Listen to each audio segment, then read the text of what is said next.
It's been a little while since I did stuff in Bristol, so I wanted to talk a little bit about the history of KETS, and I don't want to do that if everyone already knows it. So, could you just quickly whip your hand up if you're not from Bristol and you've come from the outside? Oh, good. I can cover it then. That's fine. Everyone else will just have to listen. KETS was born in Bristol. It's a University of Bristol spin-out. Half the people in the company used to work in what was CQP and what's now KET Labs, or came through the CDT. We're a growing company, currently of 11 people. We're based down in the centre of town. And we're doing lots and lots of really interesting and exciting things. I'll touch a little bit on what I do and what I've done in the past at the very end of this talk, because I think it's relevant to some of the questions that were asked earlier. But don't let the fact that I was introduced as having a PhD making you think I know anything about quantum, because I don't. I'm a mechanical engineer and my PhD is in ultrasonic signal processing, so entirely irrelevant to this context. In terms of what KETS does, we would like all those people who are building quantum algorithms and quantum computers to be successful, ultimately, because if they can then break encryption, then our products will swoop in and save the day. But ultimately, what we're trying to do is protect the world's current most valuable resource, information and knowledge, which seems to have taken over a little bit from oil in recent times. There are a number of ways potentially that you could do this. Some people believe hardware is the solution. Martin would agree, I guess. And other people are following a software approach. Ultimately, we think that it's very likely that it's a bit of both. In fact, yesterday, half of our team were in Paris and working with a company called CryptoNext, who are a quantum algorithms company that we've just recently announced a partnership with. So we're trying to cover both hardware and software, so that when we're talking to our customers, we can offer them a whole solution rather than just one or the other. So in terms of what we're trying to get to, ultimately, in 5 to 10 years' time, we want to build a world where you can trust digital connections or things that you're sending out your phone, your computer, as much as the people that you trust and love that sit around you every day. Especially the people you work with, which is this lot. KETS has a number of technologies, again, which have spun out of the University of Bristol, starting with our quantum random number generator. Actually, that's a little bit old, that picture now, but the chip is in the middle of that picture. And it's very small, it's really fast, it's very scalable, because of course you could put that through a standard fab process. And we have our QKD chip, which again was developed here at Bristol. If you don't know, Bristol's really, really good at building stuff on chip, and has spent 20 years getting us to the point where we can do that. This chip is about a few millimeters by a few millimeters. And of course, with QKD, you get the added protection of eavesdropper detection, and it's ultimately scalable. One of the things that is a real challenge, for companies like ours, is how do you take all of that amazing research and take it out of the lab and commercialise it and sell it to people? I mean, that's ultimately what we're trying to do. It's interesting that some of the companies that have already spoken today are very much doing a lot of research. I was really interesting because I didn't expect that. And we don't do that, KETS. We're not trying to do any more research at the minute. We're trying to turn our research into an actual product and sell it as fast as humanly possible. So actually, in terms of the people that we'll recruit ultimately, that actually makes a difference. And we'll come to that in a minute. KETS was incorporated in 2016 just to do a little bit of consultancy work, and it was probably about a year really before it really kind of got going. We got a lot of support back then from KET Labs, the University of Bristol, and the QTech program, which you may or may not know is a program here at the university where you can spend a year taking your research or your business idea and learn marketing and how to pitch and how to talk to investors and how to do market research and all sorts of other amazing things, and get paid at the same time. it's a crazy thing. Normally you don't get paid to do this stuff, so it's pretty unique. And if you've got something that you want to commercialise, they're a great bunch of people to talk to. They may or may not be around in the next few years, get in early. But we went through that programme, our CTO Philip went through that programme and learned a lot about incorporating a company. We won some funding from the IQ programme that Set2 have to go out and travel around the world and do market research and find your customers and develop your technology into a real product. We were really lucky to win the University New Enterprise competition in 2017 before we'd really done anything. Competitions are really great because you can win them from not having done anything. You just have to go and stand there and make it sound like you're going to do something in the future. But they're really good because they give you a really good platform from which you can kind of build connections, and ultimately if you're trying to raise investor funding, you need to have got your name out there. So they serve a purpose, and you often get a free dinner, so they're really good. As part of that, we won a membership of Set2 Bristol, Set2 being an incubator for university spin-outs that exists in a number of cities around the country. We're still now a virtual member, so we get mentoring and workshops and support from them, which again is really, really valuable and has helped us a lot. But you know, that's part of the journey. The technology started to change and look a bit less like the stuff that you'd see in a lab in the last year or so. But the key is trying to turn it into a product. This is a render. That's not real. Just put that out there. That's a render of our QRNG and the board that goes within it. Actually, it doesn't look far different from that at the minute. It looks something like that, and it has a cover over the top of it. It's about twice as big as the render. So it will get there slowly. As you can imagine, it's more fragile now than it would need to be if it were a real product. But the guys shipped it out to Paris yesterday on a plane, and it got there safely. It wasn't broken when we arrived. We set it up and we demonstrated it to a whole bunch of Thales customers, and it got tweeted by Thales CEO as well, which is great. So speaking of Thales, we've got a number of partners that we work with. It's really important for companies like ours to work with bigger companies and smaller companies too, and universities. But these are the big companies that we've been working with. We did an Innovate UK project with Airbus to demonstrate QKD from a drone to a ground station. So that was specifically really good for developing the sort of the small size of our transmitter.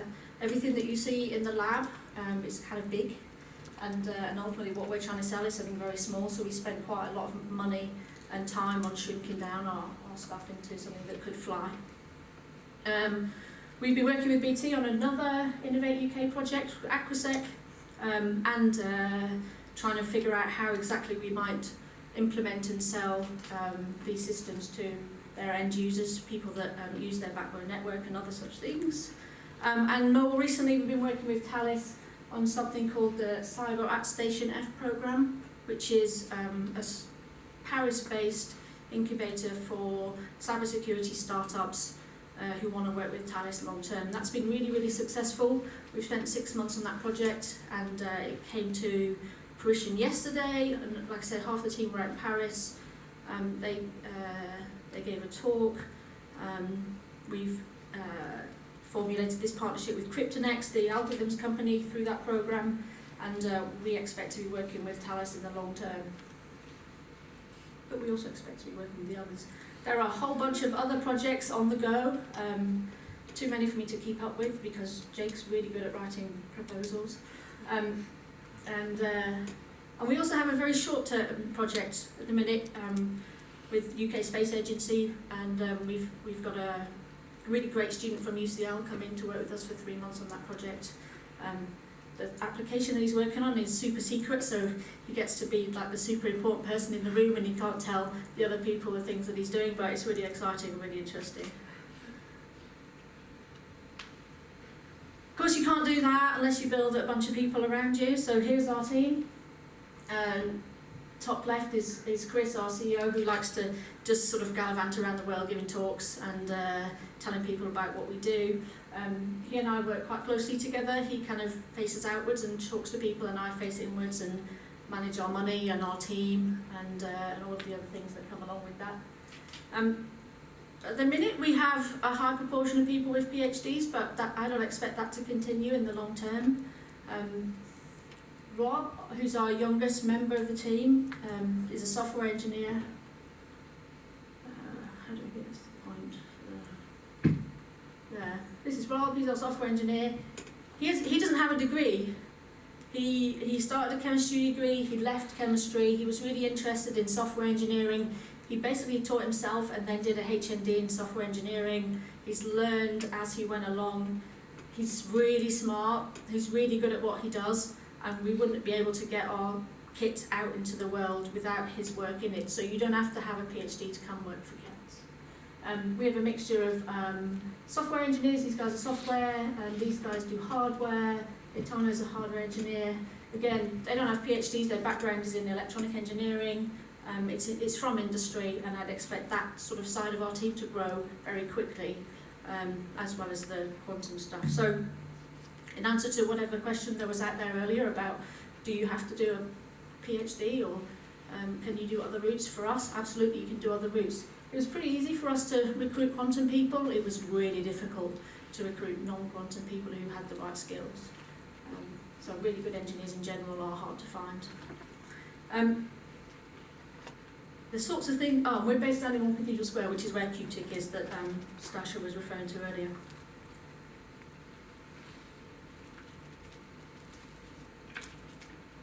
That's it. I'm in the wrong direction. I wanted to show you some of the things that we do. There we go. Ugh. Hey.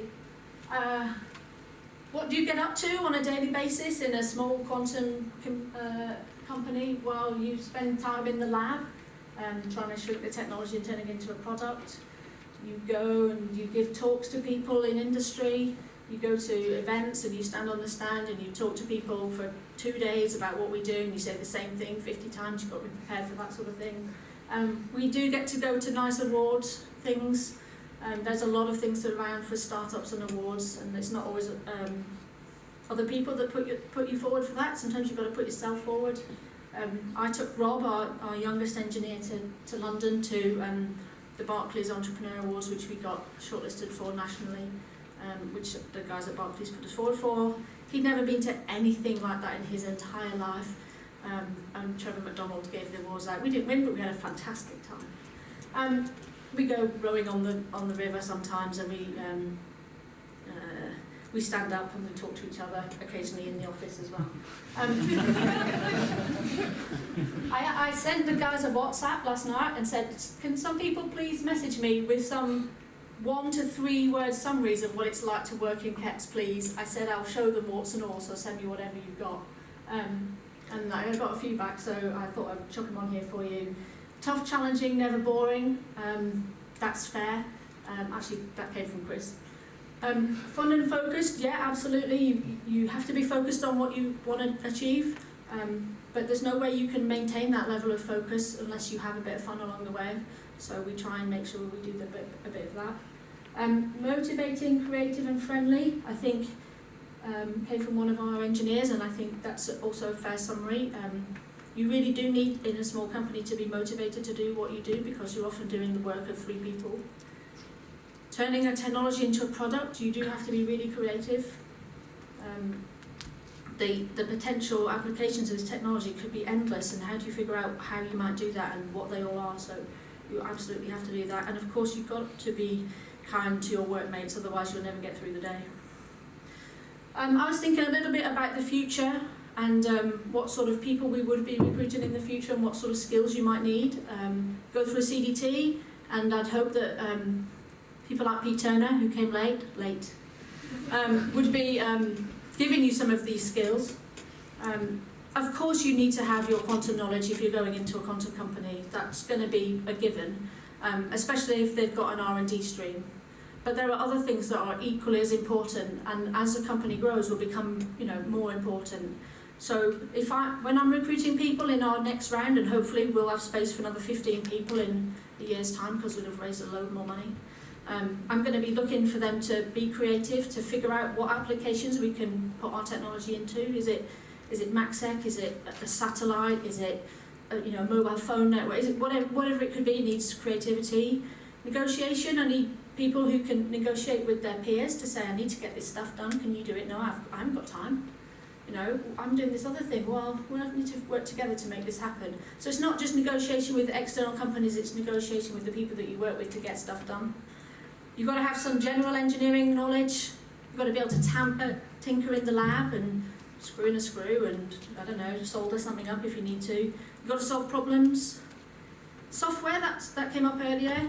Knowing how to code, yeah, really important because that often happens across the board.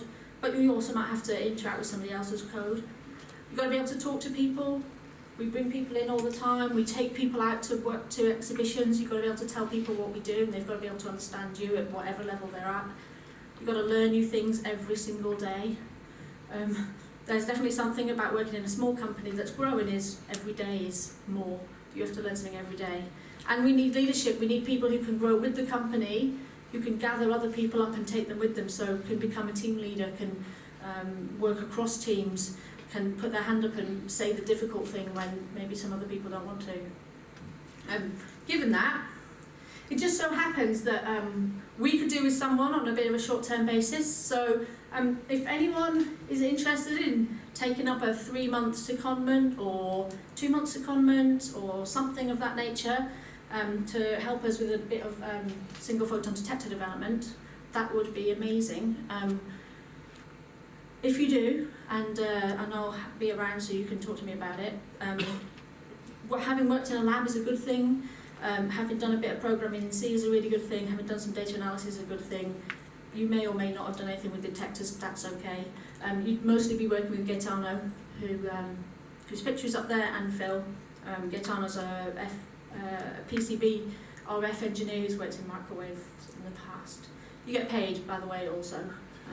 And we'll give you some merch. Everyone likes a bit of merch. You can go away with a hoodie and a t-shirt and whatever else. But it's a good time to be a quantum engineer. We're not the only people doing this. There's a whole bunch of companies out there who you could go and work for in the end. Some new ones, some older ones. Or if you can get all of the skills that I mentioned on that other slide, you're guaranteed a job with any of these people. So now's a good time to do it. CDTs will give you a lot of the skills that you need, so will industry. I might have missed some off, apologies if you're here and I've missed you off. I did add a few extras. That's us. Thank you very much.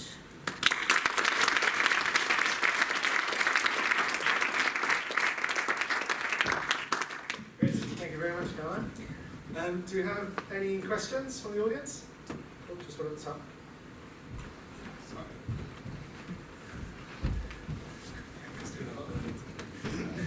Hi. You mentioned You mentioned at the beginning about quantum cryptography and the fact that it seems that large-scale quantum computers in the future will be able to break current cryptography methods that are being used. Are there any products that are being developed at the moment to prevent people in the future from retroactively de-encrypting data that's currently being shared on public channels? I mean, yes, that's true. Depending on how long you want your data to be secure for, you need to be installing this now because of that exact reason. And yes, us and others, other people, yeah. What sort of like channels? What products are you working on? Is it mostly hardware based or software? That was my. We're mostly working on hardware. There are people working on software too, and I suspect the software will get installed first because it's easier and it's expensive and time consuming to change fundamental hardware and networks. So the software will be in there first. Thank you. Which is why we partnered up with the software company. Any other questions? Oh, just have that. Simon Plant, Innovate UK. So the question I was going to ask was around the barriers that you see to growing as a company, but I want to be more positive than that and say, what opportunities do you see as growing as a company? And the reason that I ask that question is to try and understand if you see there being, you know, a supply of personnel with the relevant mix of skills that you've mentioned there, if you do make that raise and you're looking to take on 15 people. So that's really the purpose of my question, is to try to understand, do you see that you will have an ability to recruit the right people for the roles that you'll have in the company going forward? That's a really good question, and yeah, it's really difficult. We found it really hard to recruit the 2 really good hardware engineers that we've got. It took us longer than we thought, and it held us back and it delayed some of our progress. There were good things. We found some really good people to work with to help us recruit them, and actually we'll use them again and we'll work with them going forward, and they're good company. There are, you know, initiatives that are happening locally that really help us, things like QTIC, for example, things like Set Squared, and the tech ecosystem in general is really good, but there's a lot of competition for those engineers. When you're competing with GraphCore, it's tough. We think it will be hard. Things that Innovate UK have been doing with the investment in quantum is helping a lot. So the projects that we've been working on have helped us. Partly it's on us to get our name out there and be proactive about, you know, promoting ourselves and what we do, and promoting ourselves as a good place to come and work. But we're competing with all of the other deep tech companies that are out there to do for the same jobs. The quantum people, like I said, we have less of a concern about finding them. It's the other engineers that we've struggled with. So I think you've answered the really difficult question, which is, what can we do about it if there is a challenge in this area in terms of, you know, that pipeline of skilled personnel with the other skills, so not just the quantum physicists, but with those other skills in engineering and business, etc. But I think one great thing about quantum is that it really inspires smart people. So as this becomes more and more visible, I'm sure it will attract more and more talented people. Yeah, certainly, and I think because we now do have engineers in our team who are not quantum people, but they're learning enough of it to be able to develop our products, they all have a network, of course, as well, and they can bring more people in who previously went, oh, a quantum company, I'm not really qualified, or I wouldn't really want to do that. And actually what they're finding is, I've got all my fundamental engineering skills, I can add this bit of quantum layer on top, and now I'm, you know, superstar, and I can really run with it. Okay, thank you. Yeah. Any more questions from the audience? Okay, great. Well, let's thank Dr. Caroline Clark.